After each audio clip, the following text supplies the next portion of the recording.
ರಾಶಿ ರಾಶಿ ಪ್ರತಿ ದಿವಸ ಬೀಳ್ತಾ ಇದೆಯಲ್ಲಪ್ಪ.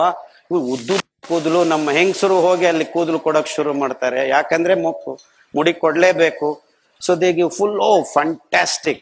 ತಗೊಂಡ್ ಬಂದು ಅದನ್ನ ಕ್ಲೀನ್ ಮಾಡಿ ಟೋಪನ್ ಹಾಕೊಂಡು ಅವ್ರು ಹಾಕೊಂಡು ಬಣ್ಣ ಹಚ್ಕೊಂಡು ಶುರು ಮಾಡಿದ್ರು. ಬಿಸ್ನೆಸ್ ನಮ್ ತಿಮ್ಮಪ್ಪಗೆ 18 ಕೋಟಿ ರೂಪಾಯಿ ಬಿಸ್ನೆಸ್ ತಿಂಗಳು. ನೀವೇನೋ ಪಾಪ ದೇವ್ರು ಅಂತ ಹೋಗಿ ಮುಡಿ ಕೊಡ್ತೀರಾ, ಆಯಪ್ಪ ಬಿಸ್ನೆಸ್ ಮಾಡ್ಕೊಳಕ್ ಶುರು ಮಾಡಿದ್ರು. ಯಾಕೆ ಶುರು ಮಾಡಿದ್ರು? ಯಾರು ಮೂಲ ಇದಕ್ಕೆ? ಈ ಪ್ಲಾಸ್ಟಿಕ್ ಬಾಟಲ್ ನೀರು ಆಗಿದೆ ಅಂದ್ರೆ ಅದು 20 ವರ್ಷ ಹಿಂದೆ ಅಲ್ಲಿ ನಡೆದಿದ್ದು ಮೆತ್ತಿಗೆ ನಮ್ಮ ದೇಶಕ್ಕೂ ಬಂತು. ಈಗ ಅವರಿಗೆ 6 ಕೋಟಿ ರೂಪಾಯಿ ಕೂದಲು ಬಿಸ್ನೆಸ್ ಕಮ್ಮಿ ಆಗಿದೆ ಲಾಸ್ಟ್ ಇಯರ್. ಯಾಕಂದ್ರೆ ನಮಗೂ ಕೂದಲು ಉದುರೋದು ಶುರು ಆಗಿದೆ. ಎಷ್ಟು ಮಟ್ಟಕ್ಕೆ ಅಂದ್ರೆ ಈಗ 20-25 ವರ್ಷ ಮಕ್ಕಳು ಕೂದಲು ಉದುರಿಸ್ಕೊಳ್ತಾ ಇದ್ದಾರೆ. ಇನ್ನೂ ಮೋಸ ಏನಾಗಿದೆ ಅಂದ್ರೆ ಲಾಸ್ಟ್ ಇಯರ್ ಬೆಂಗಳೂರಲ್ಲಿ ಇದೇ ವಿಷಯ ನಾನು ಮಾತಾಡಿದ್ದಾಗ ಮತ್ತೆ 8 ತಿಂಗಳಾದ್ಮೇಲೆ ರಾಜರಾಜೇಶ್ವರಿ ನಗರದಲ್ಲಿ ಇದೇ ವಿಷಯವನ್ನ ಪ್ರಸ್ತಾಪ ಮಾಡಿದ್ರೆ ಒಬ್ಬ ಹುಡುಗಿ 32 ಇಯರ್ಸ್ ಓಲ್ಡ್ ಹುಡುಗಿ 2 ಮಕ್ಕಳನ್ನ ಕರ್ಕೊಂಡ್ ಬರ್ತಾಳೆ. ಡಾಕ್ಟ್ರೇ, ಈ ಮಗುಗೆ 6 ವರ್ಷ, ಈ ಮಗುಗೆ 4 ವರ್ಷ, ಇಲ್ಲಿ ತನಕ ಒಂದು ಕೂದಲು ಹುಟ್ಟಿರ್ಲಿಲ್ಲ ಅವ್ರ ತಲೆ ಮೇಲೆ. ನಿಮ್ಮ ಭಾಷಣ ಕೇಳ್ಬಿಟ್ಟು ಮನೆಗೆ ಹೋಗಿ ಮಾರನೇ ದಿವಸದಿಂದಾನೇ ಪ್ಲಾಸ್ಟಿಕ್ ನೀರು ತೆಗೆದ್ಬಿಟ್ಟು ತಾಮ್ರದ ಪಾತ್ರೆಯಲ್ಲಿ ನೀರನ್ನ ರಾತ್ರಿ ನಿಲ್ಲಿಸಿ ಬೆಳಗ್ಗೆ ಎದ್ದು ಆ ನೀರನ್ನ ಸ್ಟೀಲ್ ಬಾಟಲ್ಗೆ ಹಾಕೊಂಡು ಮಕ್ಕಳಿಗೆ ಕುಡ್ಸಕ್ ಶುರು ಮಾಡಿದ ಮೇಲೆ 8 ತಿಂಗಳಲ್ಲಿ ಕೂದಲು ಬಂದಿದೆ, ಫುಲ್ ಕೂದಲು. ಇಲ್ಲಿ ನೋಡಿದರೆ ಭೃಂಗ ತೈಲ ಹಚ್ಕೊಳ್ಳಿ, ಶೃಂಗ ತೈಲ ಹಚ್ಕೊಳ್ಳಿ, ಹಿಮಾಲಯದಿಂದ ತಂದಿದ್ದೀವಿ, ಧನ್ವಂತರಿ ಮಾಡಿದ್ದಾರೆ, ಇವರು ಮಾಡಿದ್ದಾರೆ, ಅವ್ರು ಮಾಡಿದ್ದಾರೆ ಅಂತ ಈ ಆಯುರ್ವೇದ ಕಂಪನಿಗಳು. ಅವೆಲ್ಲ ಬೇಡ, ಬಿಫೋರ್ ಆಫ್ಟರ್ ಅಂತ ಫ್ರಂಟ್ ಪೇಜ್ ಅಲ್ಲಿ ಚುಚ್ತೀವಿ, ಬನ್ನಿ ಬನ್ನಿ ಅಂತ ಈ ಡಾಕ್ಟರ್ಗಳು. ದೇವ್ರು ಕೊಟ್ಟಿರೋ ಕೂದಲೇ ಇಲ್ಲಿ ಉದುರ್ತಾ ಇವೆ, ಇವನ್ ಚುಚ್ಚಿರೋದು ನಾಳೆ ನಾಡಿದ್ದು. ಏನ್ ತೊಂದ್ರೆ ಇಲ್ಲ, ಬಿದ್ರೆ ಮತ್ತೆ ಇದೀವಲ್ಲ, ಮತ್ತೆ ಚುಚ್ತೀವಿ ಬನ್ನಿ, ನಮಗ್ ಬೇಕಾಗಿರೋದು ನಿಮಗ್ ಕೂದಲು ಉದುರೋದು. ನೋಡ್ರಿ ಎಷ್ಟು ಸೂಕ್ಷ್ಮವಾದ ವಿಷಯ ಅದು, ಎಷ್ಟು ದೊಡ್ಡ ಪರಿಣಾಮವನ್ನ ಇಡೀ ಪ್ರಪಂಚದಲ್ಲಿ ಮಾಡಿದೆ ಅಂದ್ರೆ ನಾವು ಈ ಹಾಳಾಗಿದ್ದ ಪ್ಲಾಸ್ಟಿಕ್ ಬಾಟ್ಲಲ್ಲಿ ನೀರನ್ನ ಹಾಕೊಂಡು ಕುಡಿಯೋದ್ರಿಂದ ಅತಿ ಅದ್ಭುತವಾಗಿ. ಇನ್ಫ್ಯಾಕ್ಟ್ ಹಿಂದೆ ನಾವು ಬೆಳೀತಾ ಇದ್ದಾಗ ಹೆಣ್ಮಕ್ಕಳನ್ನ ನೋಡ್ಬೇಕಾಗಿಲ್ಲ, ಬರೀ ಜಡೆ ನೋಡ್ಕೊಂಡು ಮದ್ವೆ ಮಾಡ್ಕೊಂಡಿರೋರು ತುಂಬಾ ಜನ ಇದ್ದಾರೆ.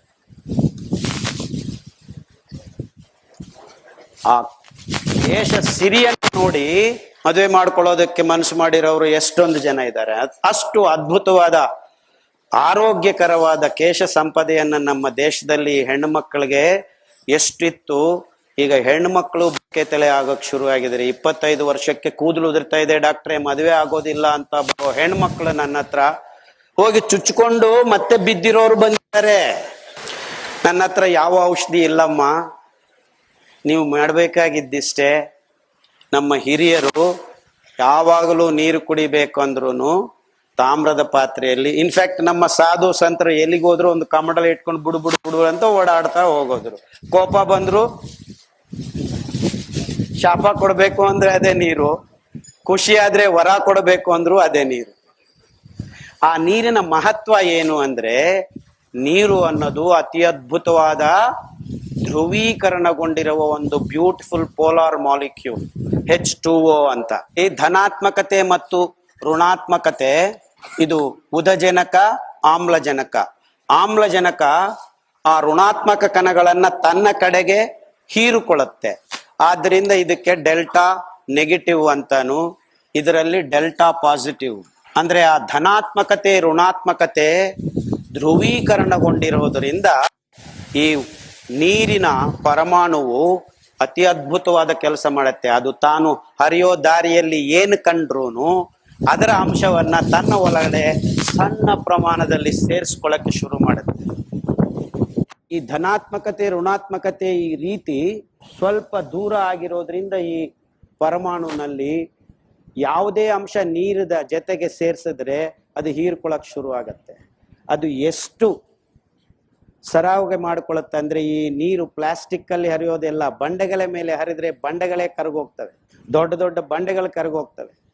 ನೀವು ಅಮೆರಿಕಕ್ಕೆ ಹೋದ್ರೆ ಇಲ್ಲಿ ಗ್ರ್ಯಾಂಡ್ ಕ್ಯಾನಿಯನ್ ಅಂತ ಒಂದು 1.8 ಮೈಲ್ಸ್ ಕೆಳಗಡೆ ಅದನ್ನ ಕೊಚ್ಚಿಕೊಂಡು ಇಡೀ ಅದ್ಭುತವಾದ ಗ್ರ್ಯಾಂಡ್ ಕ್ಯಾನಿಯನ್ ನಿರ್ಮಾಣ ಮಾಡಿದ್ದು ಆ ನೀರಿನ ಅದ್ಭುತವಾದ ಗುಣ. ಆ ಧ್ರುವೀಕರಣಗೊಂಡಿರೋದ್ರಿಂದ ಈ ಎಲ್ಲ ಅಂಶಗಳನ್ನು ತನ್ನಲ್ಲಿ ಸ್ವಲ್ಪ ಸ್ವಲ್ಪ ಮಟ್ಟಿಗೆ ಸೇರಿಸ್ಕೊಳ್ಳೋ ಗುಣ ಇರೋದ್ರಿಂದ ಅದು ಪ್ಲಾಸ್ಟಿಕ್ ಇರ್ಬೋದು, ಯಾವುದೇ ಪದಾರ್ಥ ಇರ್ಬೋದು. ಆ ಒಂದು ಗುಣ ನಮ್ಮ ತಾಮ್ರದ ಪಾತ್ರೆಯಲ್ಲಿ ಫ್ರೀ ಡಿ ಆರ್ಬಿಟಲ್ ಎಲೆಕ್ಟ್ರಾನ್ಸ್ ಅಂತ ಕೆಲವು ಋಣಾತ್ಮಕ ಕಣಗಳು, ಬರೀ ಎಲೆಕ್ಟ್ರಾನ್ಸ್ ಓಡಾಡ್ತಾ ಇರ್ತವೆ ಪ್ರತಿ ಉಪರಿತಲದ ಮೇಲೆ. ಈ ಗುಣ ತಾಮ್ರದಕ್ಕೆ ಬಿಟ್ರೆ ಇನ್ನು ಯಾವ ಪದಾರ್ಥಕ್ಕೂ ಇಲ್ಲ, ಯಾವ ಪದಾರ್ಥಕ್ಕೂ ಇಲ್ಲ. ಅಂದ್ರೆ ಇದರಲ್ಲಿ ನೀರನ್ನು ಹಾಕಿ ಇಟ್ಟದ್ದಾಗ ಆ ಡಿ ಆರ್ಬಿಟಲ್ ಎಲೆಕ್ಟ್ರಾನ್ಸ್ ಸರಾಗವಾಗಿ ಚಕ್ಕರ್ ಹೊಡಿತಾ ಇರ್ತವೆ. ಯಾವಾಗ ಈ ಧನಾತ್ಮಕತೆ ಋಣಾತ್ಮಕತೆ ಕಂಡು ಬರುತ್ತೆ, ಈ ನೀರಿನ ಮಾಲಿಕ್ಯೂಲ್ಸ್ ಸ್ಟ್ಯಾಂಡ್ ಇನ್ ಲೈನ್. ಯಾಕಂದ್ರೆ electrons R rotating in one direction, so everything stands in line and that becomes structured water ಅಂತಾರೆ. ಇಟ್ ಬಿಕಮ್ಸ್ ಸ್ಟ್ರಕ್ಚರ್ಡ್ ಅಂದ್ರೆ ಯದ್ವಾ ತದ್ವಾ ಇರೋದಿಲ್ಲ.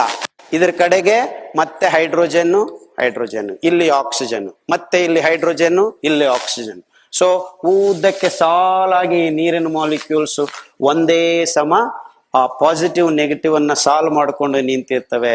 ಆದ್ದರಿಂದ ಅದು ಸ್ಟ್ರಕ್ಚರ್ಡ್ ವಾಟರ್ ಆಗಿ ನಮ್ಮ ಒಳಗಡೆ ಹೋದಾಗ ಈ ಭಯಾನಕವಾದ ಕಣಗಳನ್ನೆಲ್ಲ ಮತ್ತೆ ಕೆತ್ತು ಬಿಸಾಕಿ ಹೊರಗಡೆ ಹಾಕೋದ್ರಿಂದ ನಿಮ್ಮ ಸೂಕ್ಷ್ಮ ಪೋಷಕಾಂಶಗಳನ್ನ ಹೀರಿಕೊಳ್ಳುವ ಶಕ್ತಿ ಮತ್ತೆ ನಿಮ್ಮ ಮಕ್ಕಳ ಕರಳಿಗೆ ಬಂದಾಗ ಆ ಸೆಲೀನಿಯಮು, ಜಿಂಕು, ಕಾಪರ್ ಇವೆಲ್ಲ ಮತ್ತೆ ಹೀರ್ಕೊಳಕ್ ಶುರುವಾದ್ರೆ ನಿಮ್ಮ ಕೂದಲು ಮತ್ತೆ ಬರ್ತವೆ ಹೊರತು ಬುಡದಿಂದ ಗಟ್ಟಿ ಆಗಬೇಕು ಹೊರತು ಮೇಲಿಂದ ಮುಚ್ಚಿದ್ರೆ ಇಲ್ಲೂ ನಿಲ್ಲೋದಿಲ್ಲ. ಸೊ ಅಪ್ ಟು 45-50 ಇಯರ್ಸ್ ನಿಮಗೆ ಕೂದಲು ಹೋಗೋದು ಬರೋದು ನಡೀತಾ ಇರುತ್ತೆ.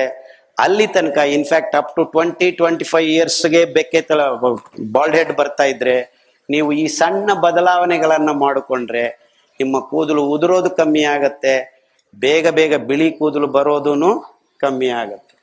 ಇಷ್ಟೇ ಮಾಡಬೇಕಾಗಿದ್ದು. ಸೊ ನನ್ನ ಹತ್ರ ಬರೋ ಮಧ್ಯದಲ್ಲಿ ನಾನು ಒಂದು ಹೋಮಿಯೋಪತಿ ಡಾಕ್ಟರ್ ಅಂತ ಅವರು ಹೇಳಲಿಲ್ಲ. ಕಳೆದ 15 ವರ್ಷದಿಂದ ನಾನು ಹೋಮಿಯೋಪತಿ ವೈದ್ಯ ವಿಧಾನದಲ್ಲಿ ಔಷಧಿಗಳನ್ನು ಕೊಟ್ಟು ಜನಕ್ಕೆ ವಾಸಿ ಮಾಡೋದು ಅಂತ ಪ್ರಾಕ್ಟೀಸ್ ಮಾಡ್ತಾ ಇದ್ದೀವಿ. ಸಾವಿರಾರು ಜನ ಬರ್ತಾರೆ, ದಿವಸಕ್ಕೆ 100 ಜನ ಪೇಷಂಟ್ಸ್ ಅನ್ನು ನೋಡ್ತಾ ಇದ್ದೀವಿ. ಸಾವಿರಾರು ಜನಕ್ಕೆ ಔಷಧಿ ಇಲ್ಲದೆ ತಮ್ಮ ಜೀವನ ಶೈಲಿಯಲ್ಲಿ ಬಾಯಿಗೆ ಹೋಗುವ ಪದಾರ್ಥಗಳ ಗುಣತತ್ವವನ್ನು ಬಿಡಿಸಿ ಹೇಳಿ ಬದಲಾವಣೆಗಳನ್ನ ಮಾಡಿಕೊಳ್ಳೋದ್ರಿಂದ ಈ ರೋಗಗಳನ್ನ ಸಂಪೂರ್ಣವಾಗಿ ವಾಸಿ ಮಾಡಿಕೊಳ್ಳುವುದಕ್ಕೆ ದಾರಿ ಮಾಡಿಕೊಳ್ಳೋ ಒಂದು ವಿಧಾನವನ್ನ ಹೇಳ್ಕೊಡ್ತಾ ಅನೇಕ ಅನೇಕ ಅನೇಕ ಭಯಾನಕ ರೋಗಗಳು, diabetes, gangrene, BP, triglycerides, rheumatism, thyroid problem, cancer ಗಡ್ಡೆಗಳು, ರಕ್ತ ಕ್ಯಾನ್ಸರ್, ಈ ಥರ ತುಂಬ ಕೇಸ್ಗಳಲ್ಲಿ ನಾವು ಆಹಾರ ಪದಾರ್ಥಗಳು ಮತ್ತು ನೀವು ಬಳಸುವ ಈ ಪದ್ಧತಿಗಳನ್ನ ಬದಲಾವಣೆ ಮಾಡಿಕೊಂಡು ಸಂಪೂರ್ಣವಾಗಿ ಗುಣಮುಖರಾಗಿರೋರನ್ನ ನಾವು ಸಾವಿರಾರು ಜನಕ್ಕೆ ಸಹಾಯ ಮಾಡಿದ್ದೀವಿ. ಆ ಒಂದು ಕಾರಣಕ್ಕೆ ಎಷ್ಟು ಜನ ರೋಗಿಗಳು ಬಂದು ವಾಸಿ ಮಾಡಿಕೊಂಡ ಮೇಲೆ ಮತ್ತೆ ವಾಪಸ್ ಹೋಗಿ ಪರಿಸ್ಥಿತಿ ಬದಲಾವಣೆ ಆಗಿದ್ದಾಗ ಮತ್ತೆ ರೋಗವನ್ನು ತರಿಸ್ಕೊಂಡು ಬಂದಾಗ ಮತ್ತೆ ಹೇಳಿ ಮತ್ತೆ ವಾಸಿ ಮಾಡಿ 2-3 ರೌಂಡ್ ಆದಮೇಲೆ